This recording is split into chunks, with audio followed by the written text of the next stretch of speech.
معزز خواتین و حضرات، السلام علیکم۔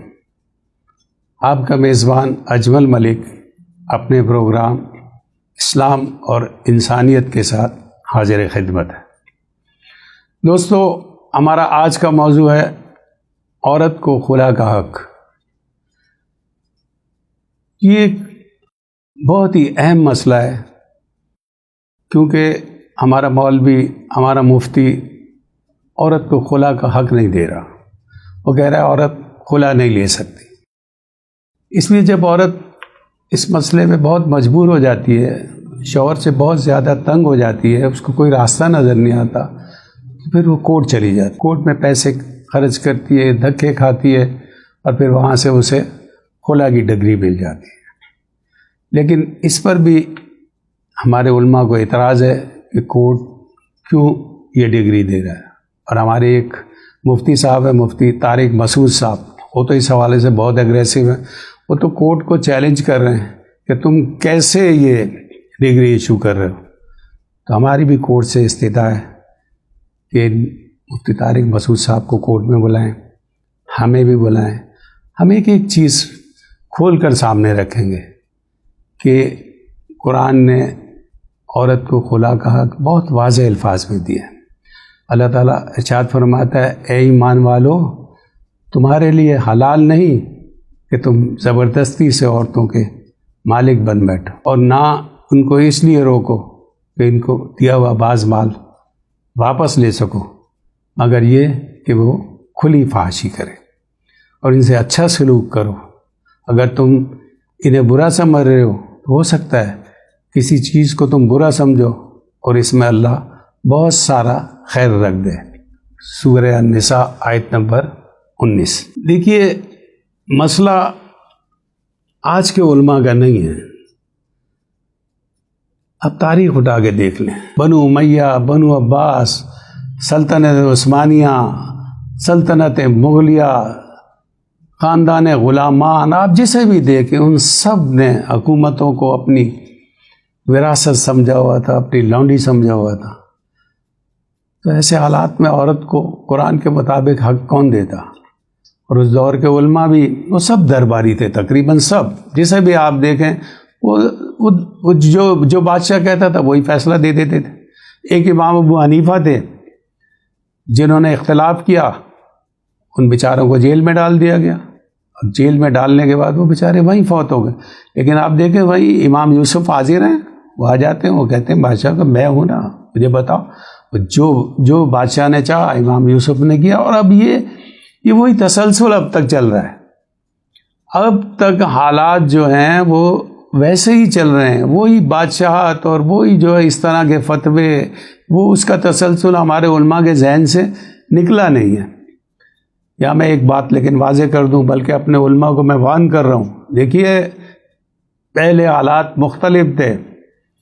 پہلے علماء کو، مفتیوں کو، فقہا کو وظیفہ بادشاہ کے دربار سے ملتا تھا، وہ عوام کے محتاج نہیں تھے۔ اب حالات انٹائرلی چینج ہیں۔ اب مدارس کو، مساجد کو عوام چلا رہی ہے، یہ عوام کے چندے سے چل رہے ہیں۔ اگر خلاف قرآن اور عوام کے خلاف اگر علماء فیصلے دیں گے، یاد کریں اگر صرف عوام نے چندہ بند کر دیا نا، کے لیے بہت بڑی مشکل پیش آ جائے گی۔ انہیں اس بات کو سمجھنا چاہیے، حالات کی نزاکت کو نہیں سمجھیں گے، ان کے لیے مشکل آ جائے گی۔ اور دیکھیے، جہاں تک عورت کا تعلق ہے، اگر عورت کو خلا قرآن کے حکم کے مطابق اس کو اگر اس کا حق دیا جائے گا تو آپ یقین کریں دنیا کے مسئلے حل ہو جائیں گے۔ یہ جتنے مسائل ہیں، ان میں سے بہت بڑے بڑے مسائل صرف اس لیے پیش آ رہے ہیں کہ آپ قرآن کے مطابق فیصلے نہیں کر رہے۔ آپ قرآن کے مطابق فیصلے کریں، انشاءاللہ جو ہے نا وہ حالات چینج ہو جائیں گے۔ دیکھیے، اگر عورت کو خلا کا حق قرآن کے مطابق نہیں دیا جائے گا، میں دوبارہ کہہ رہا ہوں، اگر عورت کو قرآن کے مطابق حق مل جائے اور اسلام کے مطابق شوہر کا دیا ہوا مال بھی اس کی ملکیت رہے، تو ساری دنیا کے آدھے نہیں پورے مسائل حل ہو جائیں گے۔ لیکن دیکھیے خلا کے اندر ایک اور چیز ہمیں سمجھ لینی چاہیے، اگر شوہر نے دکان، مکان یا کوئی جائیداد دی ہوئی ہے تو یہ چیز عورت کو واپس کرنی ہوگی خلا کے اندر۔ یہ نبی کریم صلی اللہ علیہ وسلم نے بھی اس چیز کو باغ واپس کر کے اس چیز کو کنسیڈر کیا تھا، اس کی تفصیل علماء کو معلوم ہے۔ لیکن جہاں تک بات طلاق کی ہے، طلاق کے اندر مسائل پھر وہ مختلف ہو جاتے ہیں۔ طلاق میں عورت کے حقوق مختلف ہیں۔ اللہ تعالیٰ نے فرمایا اگر تم ایک عورت کے بدلے دوسری عورت سے نکاح کرنا چاہتے ہو اور ان میں سے کسی ایک کو بہت سارا مال دیا ہو تو اس میں سے کچھ بھی واپس نہیں لے سکتے، کیا تم وہ مال بہتان اور کھلے گناہ سے واپس لوگے؟ سورہ النساء آیت نمبر 20۔ دیکھیے جو خلا کے حالات ہیں، جو آیات قرآن نے دی ہیں، اس کے اندر مختلف سچویشن، لیکن جہاں تک تعلق ہے طلاق کا، اس کے اندر قرآن نے بہت واضح طور کے اوپر جو ہے نا وہ، لیکن یہ اللہ تعالیٰ متقی لوگوں سے کہہ رہا ہے، جو اللہ سے ڈرنے والے ہیں۔ وہ ایسے لوگ نہیں جنہوں نے سوچا ہوا ہے کہ ہم نے جو ہے تنگ کرنا ہے، ان کا اسلام سے ہی کوئی واسطہ نہیں ہے، وہ کیا جانے اسلام۔ جو حق نہیں دینا چاہتا کسی کا، اس کا اسلام سے کیا تعلق۔ اللہ تعالیٰ جگہ جگہ جو خطاب کر رہا ہے، جو بات کر رہا ہے، وہ متقیوں سے کر رہا ہے، تقوی والوں سے۔ اللہ کا تقوی اختیار کرو، اور جو اللہ کا تقوی اختیار کرے گا، ڈرے گا، وہ عورت کے حقوق کو بھی سمجھے گا، تمام معاملات کو سمجھے گا۔ اور ایک اور چیز میں واضح کر دوں، دیکھیے یہ جو کہا جاتا ہے نا کہ یہ شرعی حق مہر ہے، یہ شرعی حق مہر نام کی کوئی چیز اسلام میں نہیں ہے۔ حق مہر مرد کی استطاعت کے مطابق ہوتا ہے، مرد کی جو استطاعت ہوگی اس کے مطابق حق مہر اس کو وہ مقرر کرے گا۔ دیکھیے اسی لیے قرآن نے کہا ہے اگر ہاتھ بھی نہیں لگایا مرد نے، نکاح کیا ہاتھ نہیں لگایا، تب بھی اسے آدھا حق مہر دینا پڑے گا۔ اس کا مطلب ہے دیکھیے حق مہر کی کتنی اہمیت ہے۔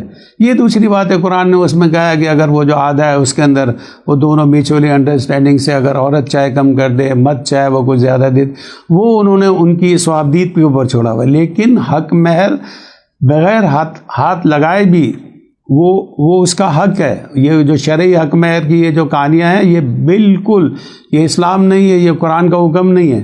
دیکھیے ان چیزوں کو علماء کو سمجھ لینا چاہیے۔